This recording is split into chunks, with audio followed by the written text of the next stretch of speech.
শোনো, জুমার দিন কিয়ামত হবে। কয় বছর পর হবে তা আমি জানি না, কয় বছর পর হবে তা আমি জানি না। যারা যারা শেভ করে এরা তো শেভই ছাড়তে পারে না, কি কোরআন শিখবে? তাও জুমার দিনে করে শেভ। শোনো, জুমার দিন কিয়ামত হবে। কয় বছর পর হবে তা আমি জানি না, কয় বছর পর হবে তা আমি জানি না। আপনারা তো জানেন যে আল্লাহ সুবহানাহু ওয়া তাআলা জুমার দিনে কিয়ামত হবে। দিন কি বার? দিন কি বার? যেই বারে তোমার দেশে সিনেমা রিলিজ হয়, কারণ তুমি ওটা দেখবা, ও জানে। আজকে ছুটি না, আজকে কি ছুটি?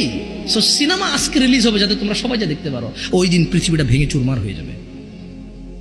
ওই দিন সমুদ্রের পানিগুলো উদ্দোলিত হবে, পাহাড় পর্বতগুলো কীট পতঙ্গের মতো হবে, তারকা নক্ষত্র ঝরে পড়বে, সূর্য আলোহীন হয়ে যাবে, মাটি তার সবকিছু বের করে দিবে।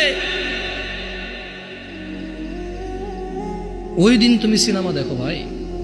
আর কালকে শুক্রবারের জন্য আজকে বৃহস্পতিবার সারা রাত তুমি জেগে থাকবা কেন? কালকে শুক্রবার, তুমি জানো না কালকে কিয়ামতের দিন। কিয়ামত কবে যদি কেউ আমাকে প্রশ্ন করে, আমি বলি শুক্রবার। আমি বলি কি? শুক্রবার।